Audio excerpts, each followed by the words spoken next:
Okay, guys, today is episode 61, trying to make $1 million, bro. $1 million. I wanted to change all my room, so I changed some things. So I have this behind me. So probably everything in my room looks different. So I wanted to change some things in my room. That's the reason why all the things behind me looks different because I only have a blanket, but right now I have books and all this stuff.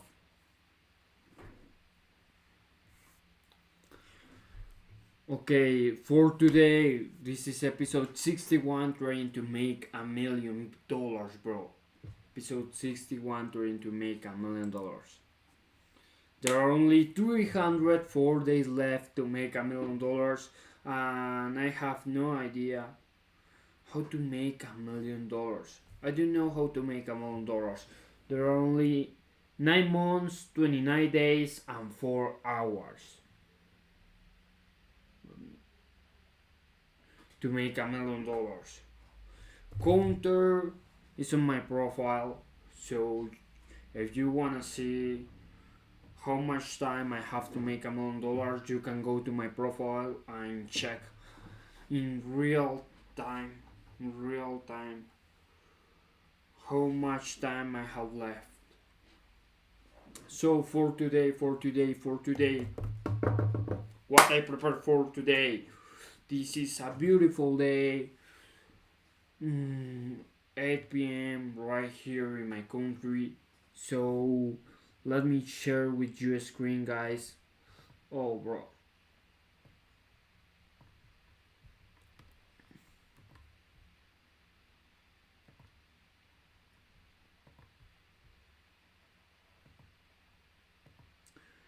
Perfect.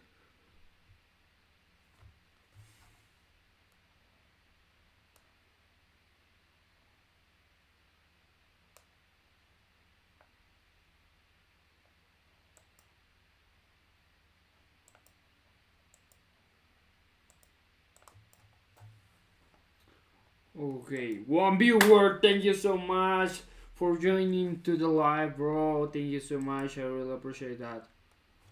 Okay, why I choose this video?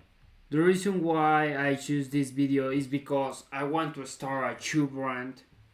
So I'm in the process, all this process that is taking so long to start a shoe brand, and the reason why I choose this video is because I need to become a shoe expert.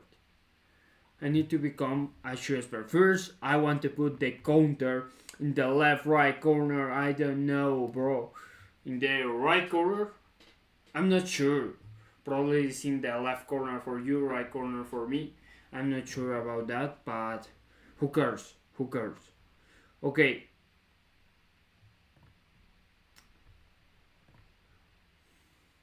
I choose this specific video because the title is Why Nike's New Shoe is Illegal. If I know the reason why a shoe is illegal, I know how to start because I can create a shoe completely legal for competitions, and I can help other runners to succeed, to win competitions, and that's the reason why I choose this specific video. If I know the things that make a shoe illegal, now I can create that shoe that is completely and absolutely legal. Let's watch this video together. One of the most insane sneakers I have ever put on my feet. So much so that they're actually illegal. But the question is, does any of that actually make it a good shoe?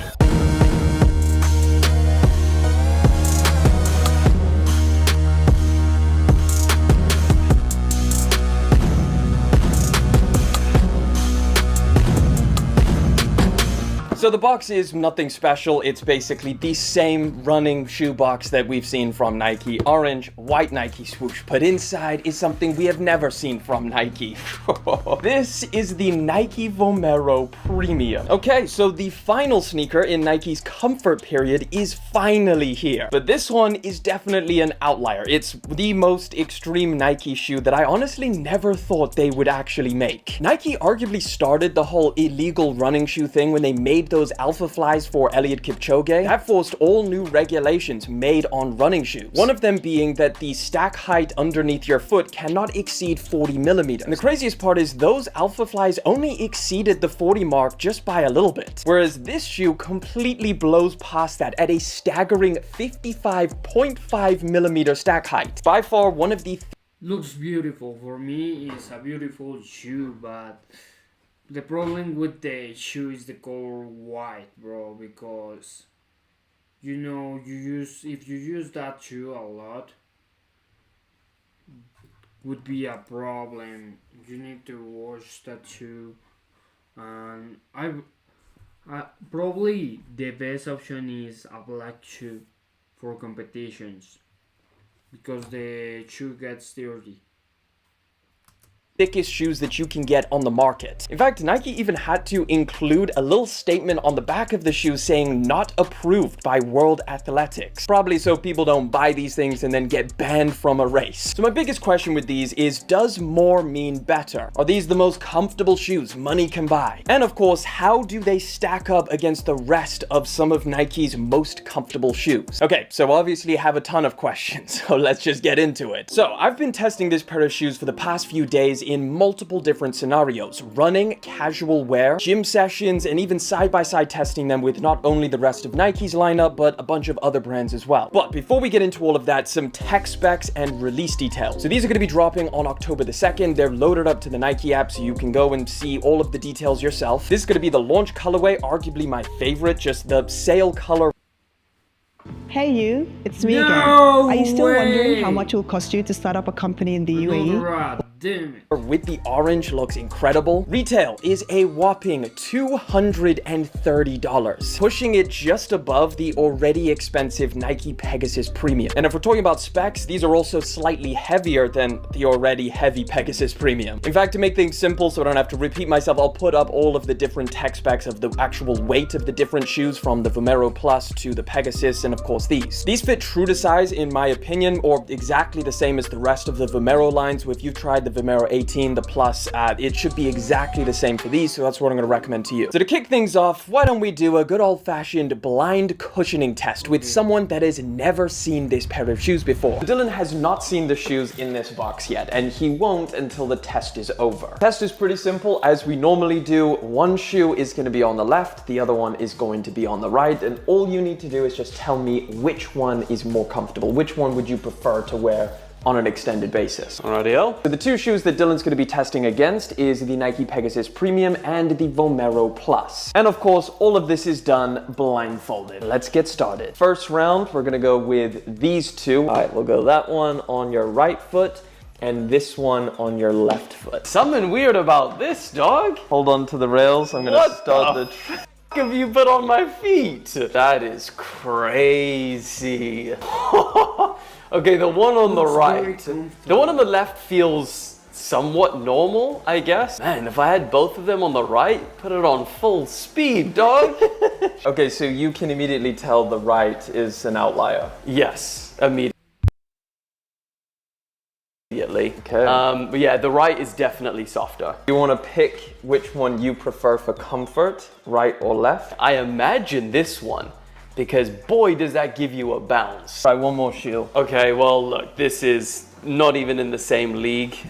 This new one that I've just put on is not as comfortable as the previous one or this one. I would say the more comfortable one, if I was going on a walk, would be the right foot. Now, before you remove your blindfold and see what these things look like, I do want you to wear both of them together and feel what that feels like. Yeah, I've been waiting for this one. I'm not gonna lie to you, you've put some crazy shoes on my feet in the past, but this is top 5.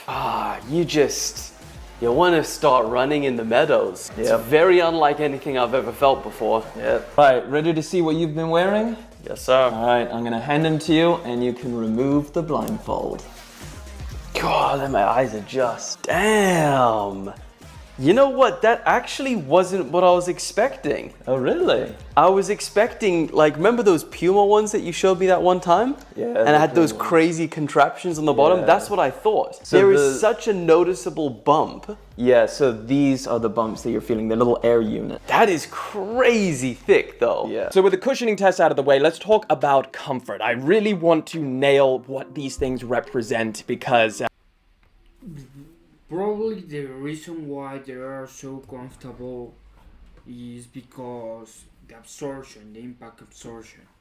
That's one thing that I need to apply to my own shoes, to the shoe that I want to launch. So, absorption.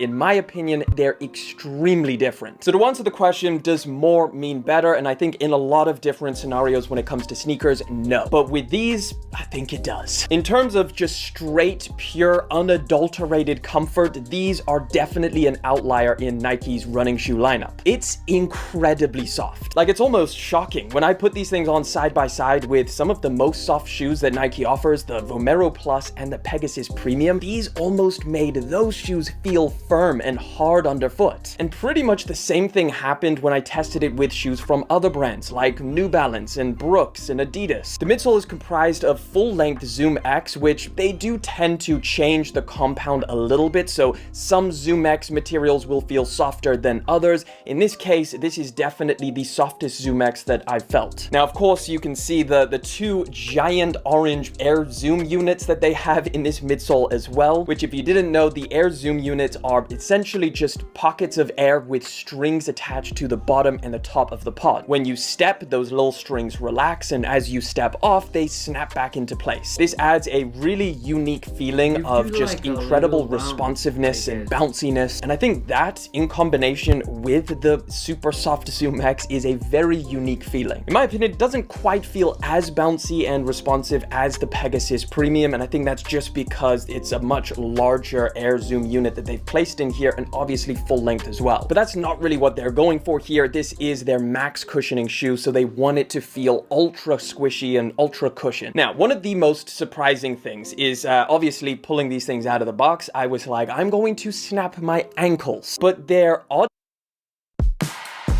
El éxito profesional no es casualidad.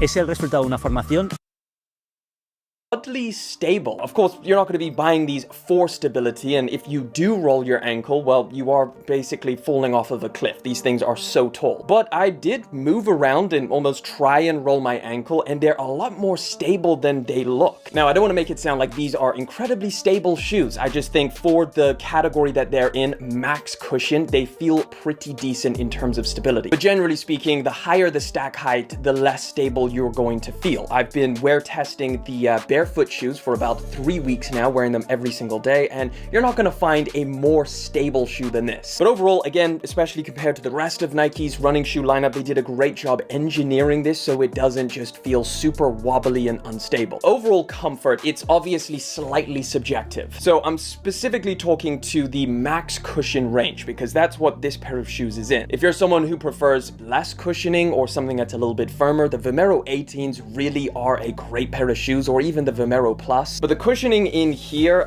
it really does take it to the next level. And in my opinion, easily the most comfortable shoe I have put on my foot in this max cushion range. So specifically, if you're looking for a pair of shoes that is soft and squishy and incredibly cushioned, I don't think you'll find a better one than this. Now, for the rest of the shoe, it's obviously not as extreme as this midsole. That is definitely the standout feature and what you're going to be spending most of that $230 on. As far as the upper, it's pretty similar to the Vomero Plus in the sense that it has the exact same upper material, being a dual fabric mesh. Both have identical tongues and similar feeling padding around the ankle and the inside. The premiums have a really nice design where they've got this air text that's kind of just fused in there, just this light little one, barely noticeable, but I think it looks really cool. So what is this shoe for? Who is it for? And what are the different use cases that I would recommend? So for running, I found it very good. Yes, it's heavier, but that's kind of the point of this pair of shoes, it's not to be going fast. It's made so you can have a low impact run, a recovery run, or just something where you're kind of training or casually just, you know, running about. And for all of those scenarios, these things are beasts. Now, for casual wear, I was fully prepared to be like, yeah, no, do not wear these things casually. Not a good idea, not something that you're going to enjoy. But surprisingly, I do think there are scenarios where people would like to wear these things casually. I could definitely see these things working for people who just go on a lot of walks or just are commuting to work or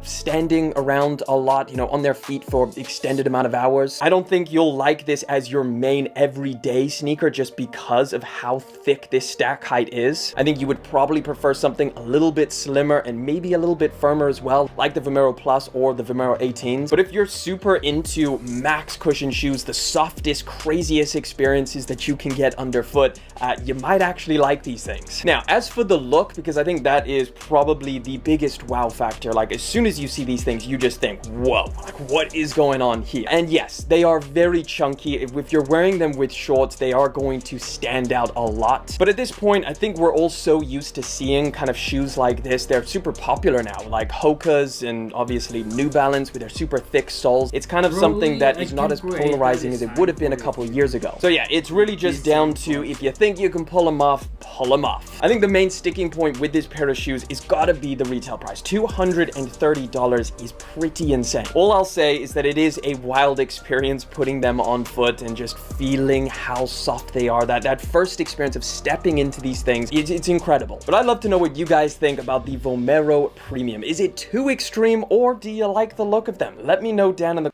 Okay, interesting. I also want to watch with you this video, guys, because I need to find ways to make money to get to that $1 million. So I choose that video from things that you need to unlearn if you really want to make you kind of money. I'm talking about core ideas that used to work but just don't anymore. Advice everyone's following that keeps them stuck. I've coached thousands of business owners, and the ones who do the best are the ones who totally reframe how they think about making money. So we're gonna cover the 6 things that you need to unlearn. And let me tell you, the last one ruins most people without them even knowing it. Starting with point number 6, you need a good plan. Most people think, I need a solid plan before I start. They sit down and they talk to people and they research and they get ready. It's kind of like the person that cleans the house before the cleaning lady comes. The point is for you to just take action. No business plan has ever survived first contact with the customer. They sit down and they talk to people. Most people think, I need a swing it. Starting with point number 6, you need a good plan. Most people think, I need a solid plan before I start. They sit down and they talk to people and they research and they get ready. It's kind of like the person that cleans the house before the One of my favorite quotes is, dream big, start small, but most of all, start. The important thing is not the plan. One thing that is very important is to have a plan, but most important is to start. Because if you spend all the day, and that's a lesson that I learned from this book as well, What's Your Dream? Most people only think about the plan and speak about the plan, but they never start. So that's the problem. Dream big, start small, but most of all, start. Lady comes. The point is for you to just take action. No business plan has ever survived first contact with the customer. Never. I still remember the first time I wrote a business plan. Not only did I follow none of it because those were all just guesses, but I later found it on my hard drive years later, and when I opened it, I laughed at how different my life was than what I wrote down there. That's usually what happens in business. Laughed at how different my life was than what I... Whoa. Super cool, bro. Oh, looks amazing. Wrote down there. That's usually what happens in business plans. Instead, you should realize the only plan is to do anything that gets feedback from the customer. Everybody wants to start perfect. That's a wrong strategy. The plan is to start messy. When you're creating content, the plan is okay. Wait. The plan is to start messy. Okay, interesting lesson. Post 80% good enough. Post anything. An imperfect action beats perfect inaction. Okay. That's a wrong strategy. The plan is to start messy. When you're creating content, post 80% good enough. Post anything. An imperfect. Post anything. Okay, but you. When you're creating content, post 80% good enough. Post anything. An imperfect action beats perfect inaction every single time. Imperfect action beats perfect inaction. Okay, what an important lesson.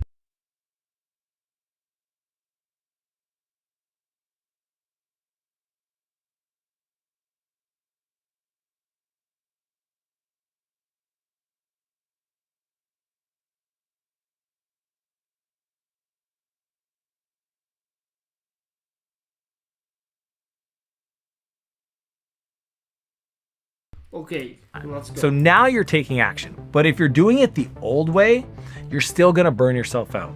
Because the next thing you need to unlearn is point number 5, you need to work hard. Everyone says work hard, grind harder, put in the hours, work scared. That's the answer. Work hard, that's for people that never move forward. What they mean to say that most people don't hear is do the thing that you're avoiding. I believe our fear is a perfect compass for where we should be focusing our time. Because fear stands for false. Harder, put in the hours, work scared. Don't work That's hard, work scared.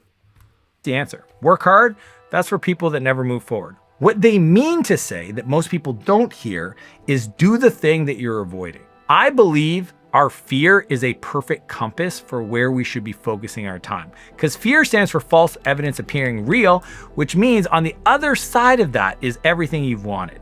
Just because you can grind for 18 hours doesn't mean you're making any progress. Don't confuse movement with progress. Stanford actually came out with some research that said that if people work more than 50 hours, there's a massive decline in productivity anyway. Someone working 70 hours usually gets the same amount of work done as someone working 55 hours. It's just the person that sits down and does the thing that moves the business forward, moves their life forward in those 50 hours are gonna get better results. The brain tattoo I want you to put on your brain is that the stuff that scares you is the stuff that shapes you. So here's how you can find and tackle that the stuff that scares you is the stuff that shapes you. Important lesson, important quote.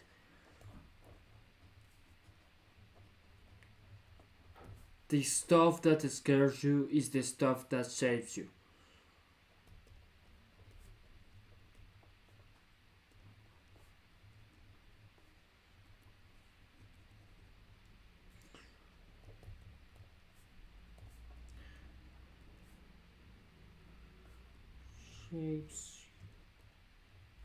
Perfect.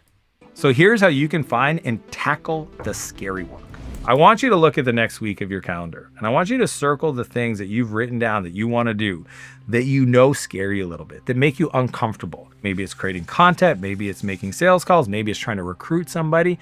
Be honest with yourself. Now front load your day with those tasks. You want to start with the scary stuff. Number 3, tell somebody.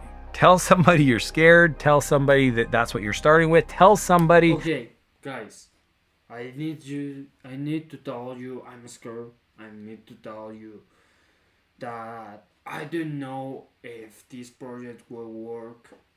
I don't know if I will make $1 million. I don't know. But I'm trying. That's what I'm trying. I'm trying to give my best every single day. Trying to post every single day, even if I failed, because yesterday I failed. I didn't post yesterday. I failed. I have problems with edition and it was a mess. I failed and I'm scared because I don't know if this will work. To create accountability within yourself so that you deliver on it. Oftentimes we'll do more for other people that we've committed to than we'll do for ourselves. So this keeps you from hiding. The last one is you got to celebrate the attempt, not just the outcome. If it doesn't work, you got feedback, but at least you did it. And I would celebrate that. You got to honor the fact that you tried, even if it didn't get the result. You either win or you learn, and you have to celebrate the learning moments too. I know there's a lot of scary stuff when you're trying to grow your business and maybe you're trying to cross 7 figures, but if you want my cheat sheet, I put together a full workbook of everything I do in all my companies to get it to 7 figures and way beyond to make it easy and less scary. In it, I teach you everything you actually should learn to go from 0 to million step by step. If you want my copy, just find me on Instagram and DM me the word YouTube scale and I'll send you a copy right over. So now you've learned how to tackle the scary stuff, not just the stuff that keeps you busy. But the next mistake is when people look around at who's winning and just blindly copy them, which brings us to the next thing you need to unlearn. Point number 4, learning from the best. See, I know you hear model, learn from the best. Who's doing it, who's winning, learn from them. The challenge that most people run into is that they come from a big company. They come from a Fortune 500 company. They come from a winning team. And when they start at 0, they try to copy the playbooks of a Fortune 500, a winning team, when they have a fraction of the market, a fraction of the team, a fraction of the customers. You're copying the wrong playbook for the stage you're at. And if you act that way when you're small, you will kill your company. And there's data to support this. I think it was the Startup Genome that said that like 74% of small businesses fail because they try to act too big, way too early, because they're copying the expensive strategies of giant corporations and they're just out of sequence. Like I said, they have the resources, they have the brand recognition, they have the customers, they got the money. And you got none of that, so stop copying their playbooks. I remember when I was building my company Clarity, there was a company that got bought by AT&T. One important lesson that I also learned from What's Your Dream was that start small. Don't try to start like a big company. Don't try to make what a big company. In my case, if I'm with the that I'm in the running shoes business, so I don't have to start like Nike or Adidas. I just need to start with like a small company, because if I try to start like a big company, that would be a problem, because I'm not as big as Adidas or Nike. I'm a small company. I need to start like a small company. In the future, I will act like a big company. But for now, I need to start like a small company. 10 years prior that did something similar to what I was doing. So I thought, hey, I'll just R&D, rob and duplicate. I'll go in there, I'll look at all their sequences, their emails, their conversion funnels, everything. I'll just borrow that inspiration and replicate it using my product. It turned out the money they were making and all the funnels they designed was to optimize for people to call psychics. I know, nobody told me that. I couldn't figure it out. The way I turned it around is I realized I had to start from scratch. Look at who I was selling, how I was selling it, who was paying me, and then figure out who at my stage in the early days was similar and go borrow. Wow, important. Copy the closest, not the biggest.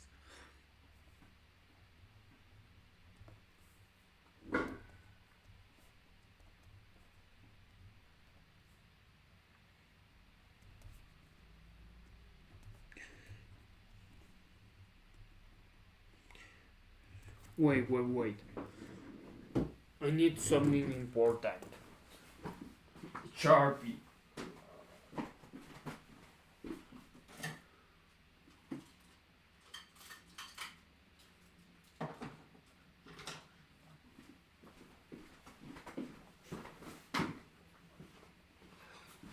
This magic thing.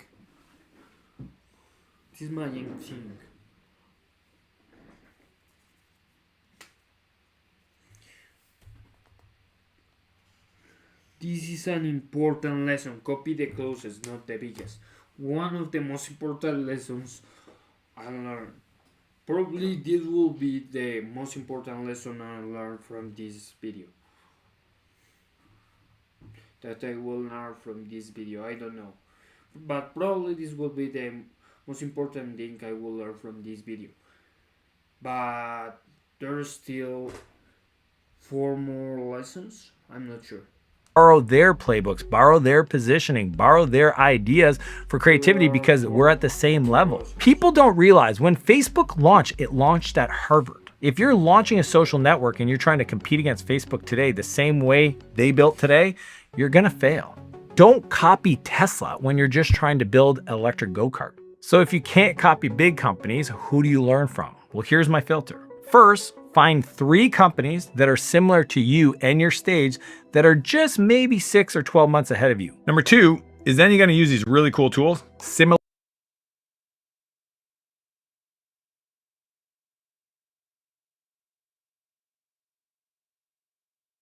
Web, maybe 6 or 12 months ahead of you. Number 2 is then you're going to use these really cool tools, Similar Web, Meta Ad Library, Built With, Ahref.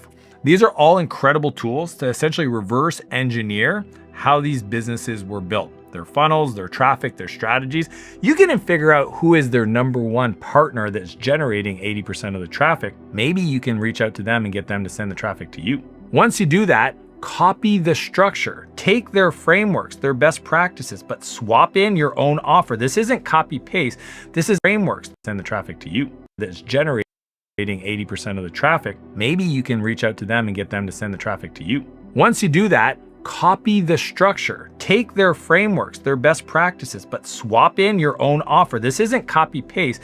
This is understanding the methodology for how they've built the revenue so far so that you can start with the right blueprint. And finally, run it for 90 days minimum. I can't tell you how often people say, I tried that, it didn't work. Run it for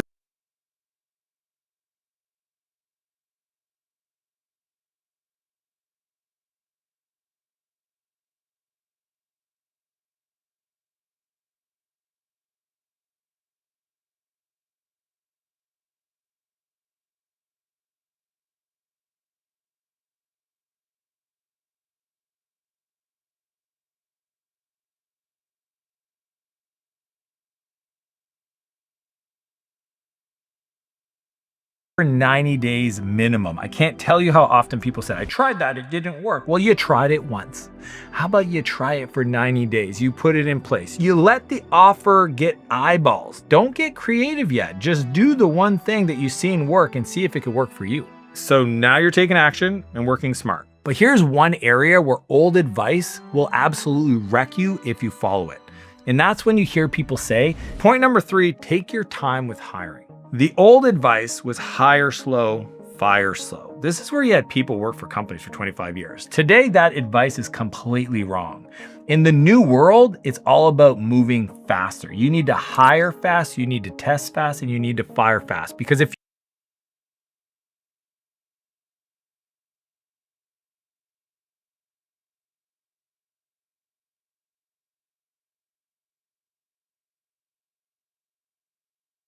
you wait too long to bring someone on, you miss the window. Top talent is only available in certain times in their life where they're frustrated at a boss or they got pissed off that somebody did something. And if you just happen to be the person that calls, give them an opportunity, they're gonna jump ship. You need to be quicker on your ability to hire people. And even worse, if you bring somebody on and they're totally not a right fit and they don't add any value, don't prolong the decision to move them on from your team because that'll drag down your whole freaking team. I remember back in the day, I hired this tech genius at my company and I was paying him 6 figures. 4 months in, I'm paying this guy and I get a call one day from Procter & Gamble, #1 company in the world. The CTO wanted to personally call me to let me know the guy on site was causing issues with their team.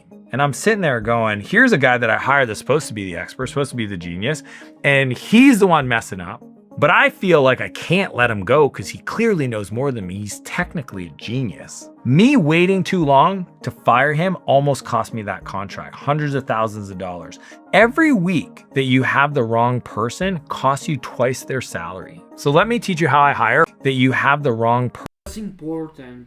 Okay, I understand that point because it's prejudicial to your own business. If you stay with that person that is not working, is not, how do you say that? Is not what I'm trying to say is that is you stay with that person that is not giving probably his best every single time, you are losing. You are losing time, you are losing money. Even because if you fire that person, you can hire a person that will do the job best. You will save more time, save money, and your business. You need to hire A players. Um, Person costs you that's twice their one of the most important lessons I learned. Wow. Hire fast, test fast, fire fast. Every week that you have the wrong person costs you twice their salary.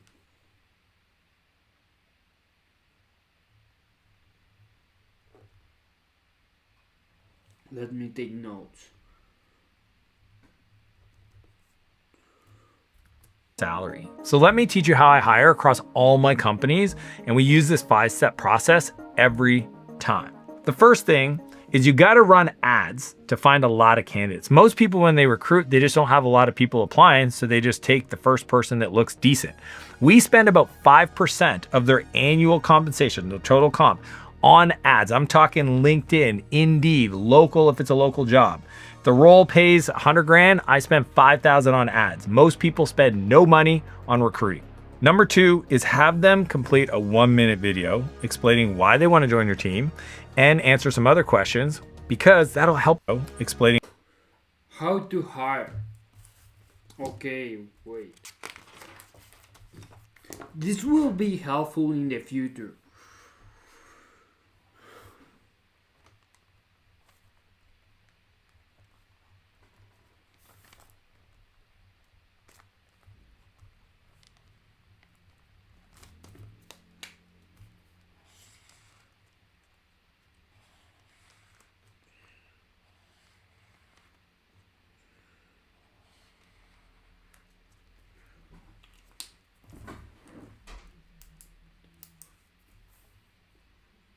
Point number 1, run ads to find candidates. money on recruiting. Number 2 is have them complete on their annual compensation, first person that looks decent. We spend about 5% of their annual compensation, the total comp, on ads. I'm talking LinkedIn, Indeed, local if it's a local job. The role pays 100 grand, I spend 5,000 on ads. Most people spend no money on recruiting.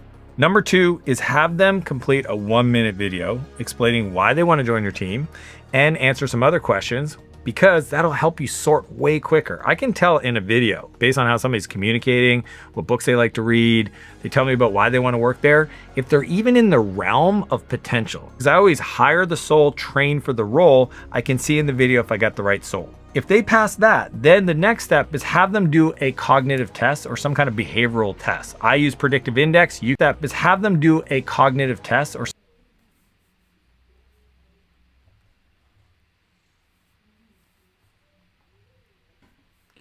Have them do a cognitive test.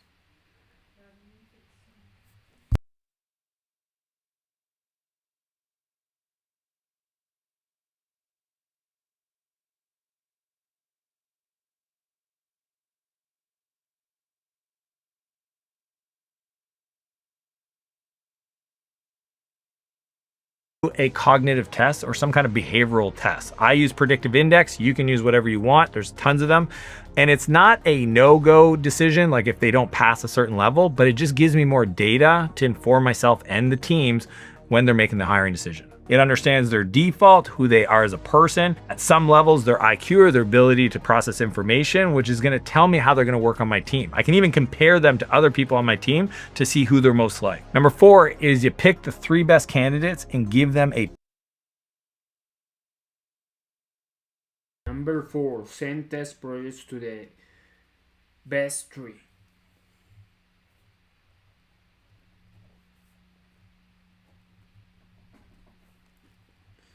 This is something that I will apply. This is very helpful.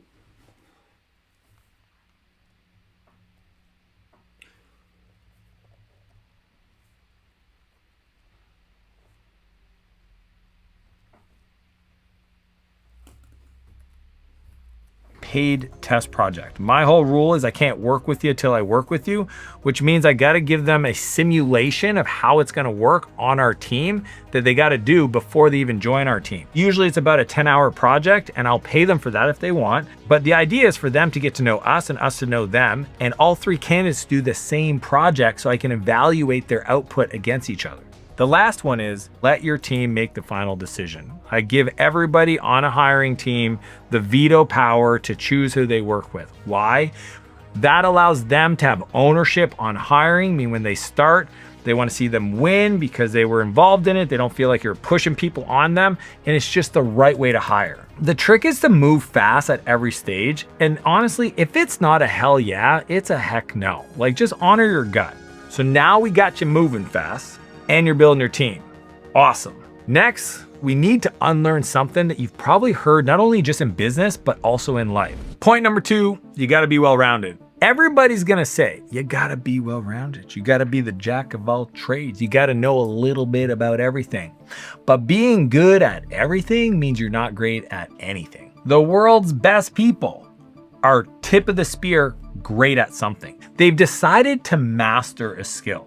People making real money got really good at one thing.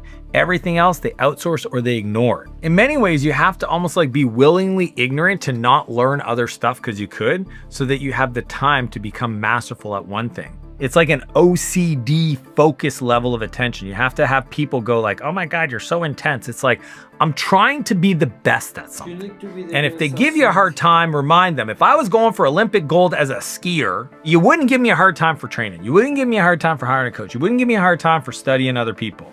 That's what I'm trying to do in my career. It's like my buddy Tom, brilliant marketer. And because he could do a lot of stuff, he did everything. He was spending 70 hours a week running his company, but he was stuck at 30K because he was doing everything. And I was like, bro, you're really good at marketing. I dare you to just do marketing, to focus on it. He changed his one focus and revenue doubled 200% in 60 days. His work week dropped down to 38 hours a week. He was making way more money working less because he decided not to be well-rounded and instead to go all in. The highest performers I know exactly what to be bad at. So how can you figure out exactly what you need to focus on so that you can be world-class at? Here's how to do it. First, you gotta list everything that you do in your business. Do a full dump and audit every single task that's taking your time. Then circle the ones that give you energy, that your highest work week decided not to be well-rounded and instead to go all in. The highest performers I know exactly what to be bad at. What to be bad at.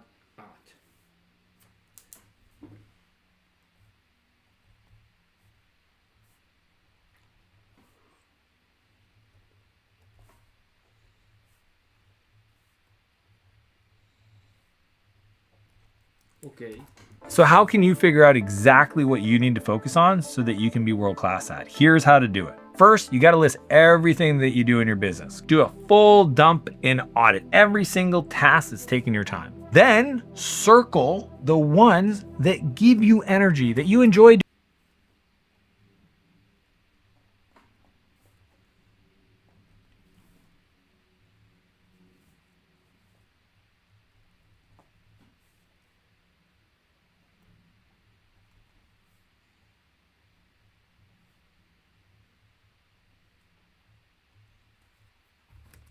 Them. I love selling. I love persuading. I love enrolling people into my world. That's the hardest one to let go. But the good news is when you're starting off, keep that one if that's your thing. Whatever gives you energy and makes you money, keep those. And then number 3, everything else. So create like a big bucket of that stuff. Get somebody else to do it for you. And I know you're like, I have no money. Find an intern. Stop doing it. Ask for help. Maybe block time it so it's just way more efficient if you actually have to do it. But I really want you to give yourself the space to do the thing that makes you money, that lights you up. The goal is to spend 80% of your time doing the things that light you up and make you money so that you have 20% of your time to keep learning and growing to find out other ways you can make yourself better. So stop trying to be decent at everything and be great at one thing. And if you want to go deeper on this, it's a whole chapter in my book. I need to be great at creating videos. I need to become the best content creator ever existed. I need to become the best content creator ever existed. I need to become great at creating content. Back your time.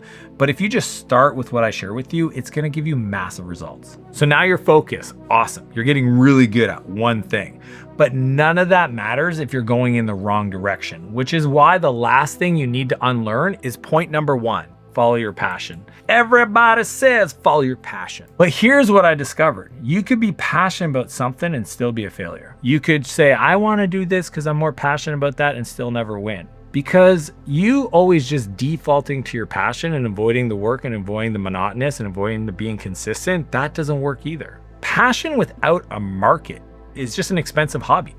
You know, and the data shows this. 42% of businesses failed because they built a product nobody actually needed, because the entrepreneur was passionate about the product. They fell in love with the product. They didn't fall in love with the problem. See, if you fall in love with the problem, you don't care about the solution, then you'll go find the right solution for. You don't need to find a new product. You don't need to create a new thing. You need to find problems and create solutions. The bigger the problem, the more money you make. The problem. That's what you should be passionate about. You should be passionate about solving a problem for somebody. The real answer isn't just being passionate or doing things just for the money. It's finding the sweet spot. It's like my buddy Matt. He was super into fitness and he thought, I need to build an app. And then he built the app. He spent like $100,000 to build the app and launch the app. Nobody wanted the app. When he talked to the people that said you should build the app, he realized their number one problem was being consistent. He didn't need an app for that. It's funny how people, they get passionate about a tool instead of working backwards from the customer. When you talk to the customer and you say, what is actually hard about getting this result, and you build a solution for that problem, that's how you get rich. So all he did was he pivoted away from the app and he said, okay, I know I spent a lot of money, I'm gonna leave that there, and I'm gonna go get passionate about creating accountability. So he created a coaching program where he created accountability as a core cornerstone. That same passion with a different approach was making him $12,000 a month in 90 days. Follow problems, not passions. The money follows problems. So here's how you can find problems, not passions.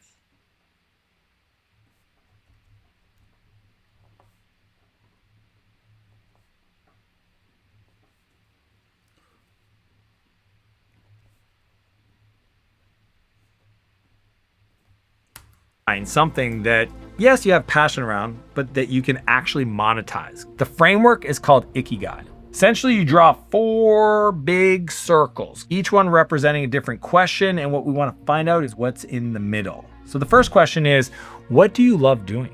You know what I love doing? I love talking to people. I love creating content that I know could be seen by millions of Okay, wait.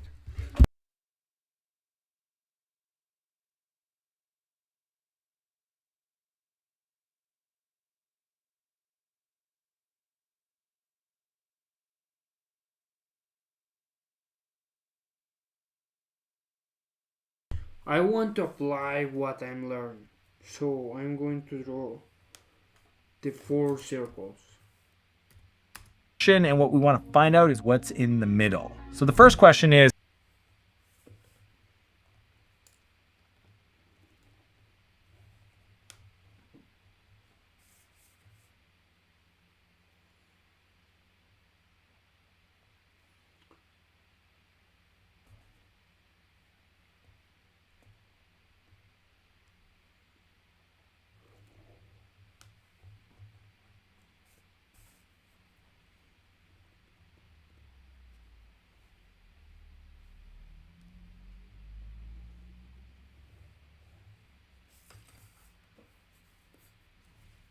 Perfect.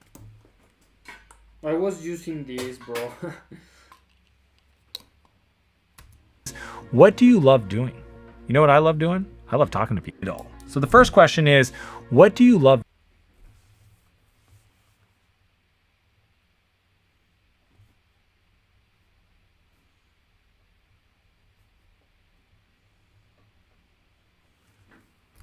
doing? You know what I love doing? I love talking to people.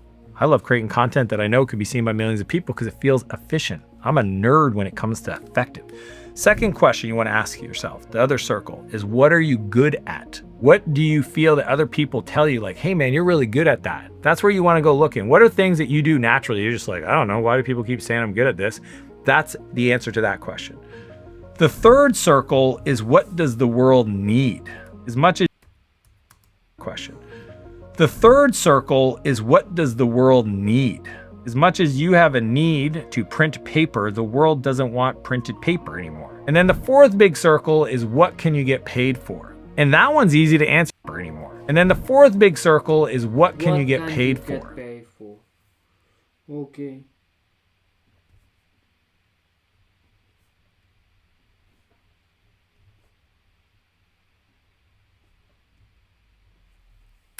And that one's easy to answer because you can figure out what people are already spending money on. If they're spending money on it, you can get paid to do it.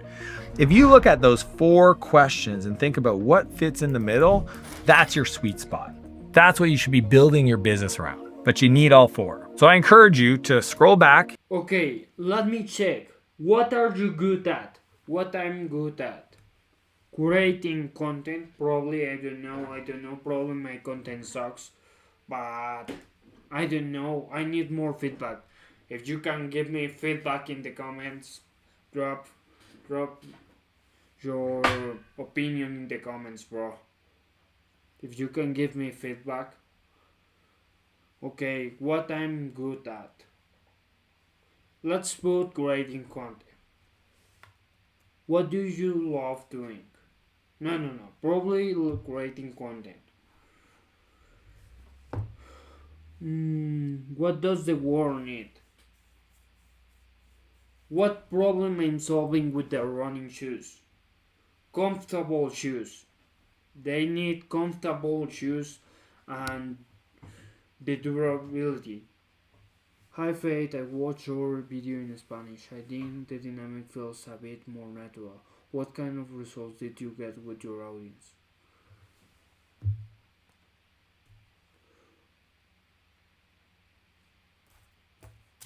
Bro, the results, are you still convinced you should only make your content in English? Bro, I create that content just to try and let's to see if it works. That's the reason why I post that video, but only gave me 319 views on YouTube, and people comment, bro, English please. So probably it's not working because my audience in YouTube is very big in places like countries like United Kingdom, United States, India, and probably that's the reason why that video didn't work.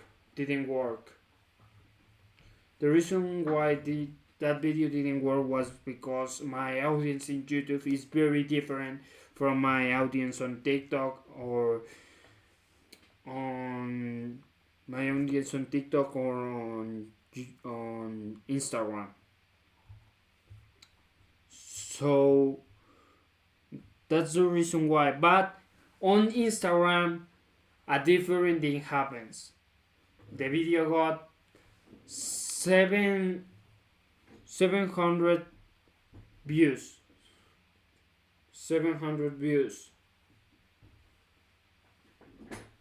So at this point, probably I will continue creating content in English on YouTube, and I will try with another video. I was only talking about Instagram. Probably on Instagram, I'm not sure because this video doesn't give me new followers. And let me show you the graphics. The retention is like this. Wait. My content get views, but this video doesn't engage people. That's the problem. The video gets views but doesn't engage people.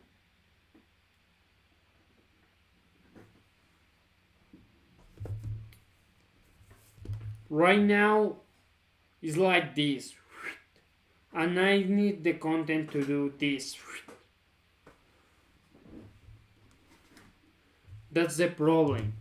Probably I will continue creating content in English because my audience speak in on YouTube speak English, and I'm trying to grow my YouTube channel. Hit pause, watch it, fill it out, and then come back to find the overlap. That's your direction. You see, none of the other stuff matters if you're building in the wrong direction. This is the filter for everyone. It gets you alignment. So all of that will hopefully get you recentered because most of what you've been taught just doesn't work anymore. The world has completely changed and it changes almost monthly right now, and the rules change with it. But you can still win if you unlearn the old game and play this new one using these new principles. All you need to do is just pick one from this video and unlearn it this week. Maybe it's taking action. Maybe it's not trying to copy somebody's playbook that's way bigger than you. Maybe it's deciding to really double down on what you're passionate about, the world needs, and they're willing to pay for it. Maybe today is the day you start. Whatever it is, leave me a comment below and let me know. What one of these philosophies did you need to hear today to unlearn to get yourself set up for the future? And remember, if you're serious about scaling your business past 7 figures, just find me on Instagram, DM me the word YouTube Scale, and I'll send you my full workbook on how to scale your business and buy back your time. And if you want to learn how AI changed business forever, click here and I'll see you on the other side.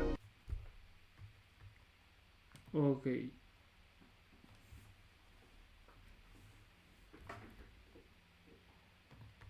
Tu dirección de residencia te está costando caro. Te están pagando 5 veces menos. Okay, was very helpful this video. This is Joel. He runs a coaching and course business that teaches.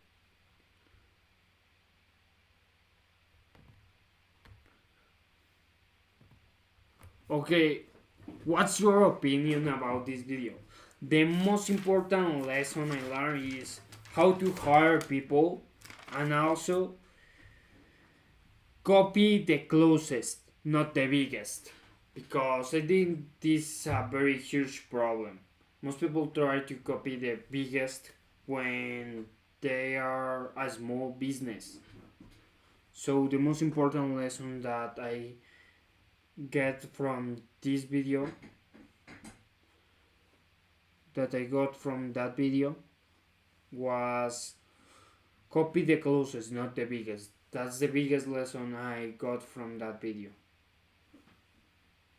Okay, thank you so much guys for your time. Thank you so much for being here with me. I'd be really curious to see the stats from your YouTube lives, to see where most of your audience is from, but I'm sure you've already looked into that. Yes, a lot of people connect from India and United Kingdom.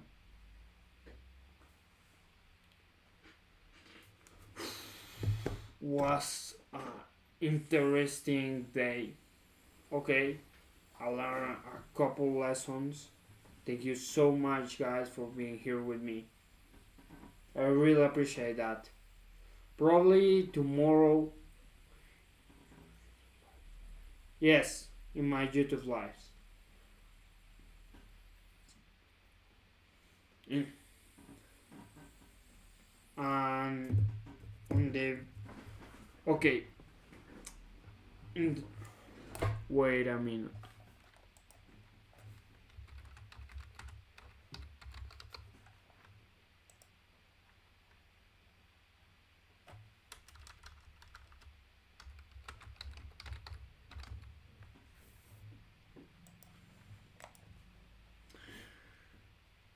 Okay, for tomorrow. I have to plan my day for tomorrow.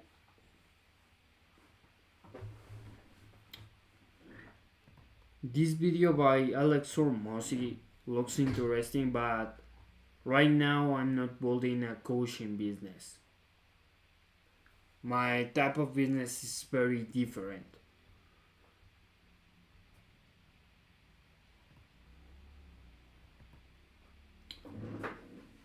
For tomorrow, probably I will do the stream earlier, and then we will play Zelda or a different game. But for now, Google Games. I just want to play Pac-Man. Let me share screen again.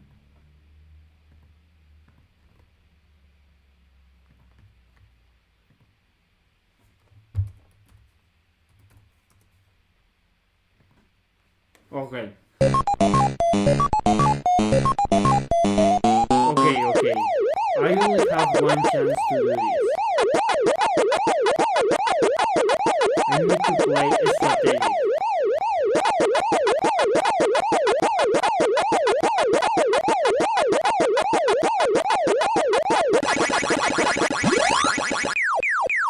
I need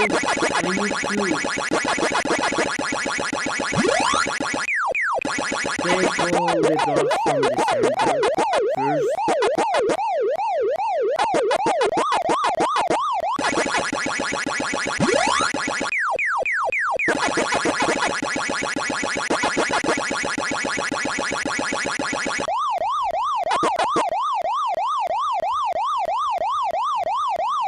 No, damn! Damn. Okay, no problem. One more try.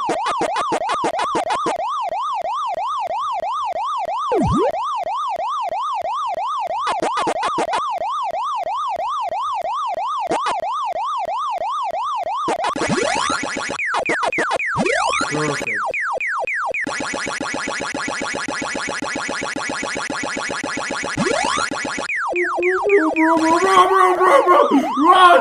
Run!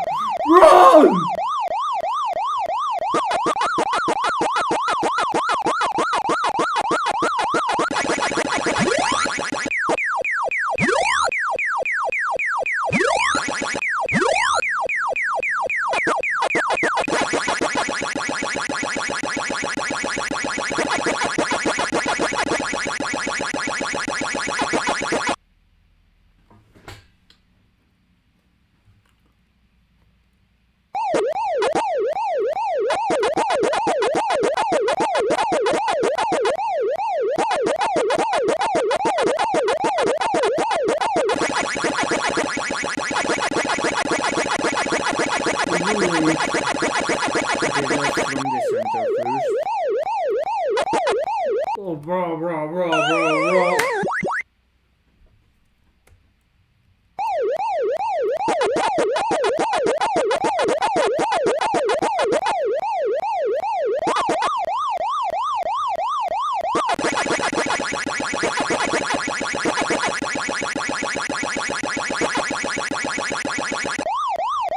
Oh, bro, that was close. Oh, damn.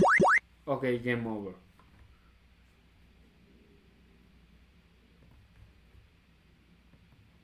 Okay, guys, thank you so much for being here. I appreciate that a lot. I will see you tomorrow in tomorrow's live. Thank you so much, and remember that you only have one life, one shot. So live to your fullest.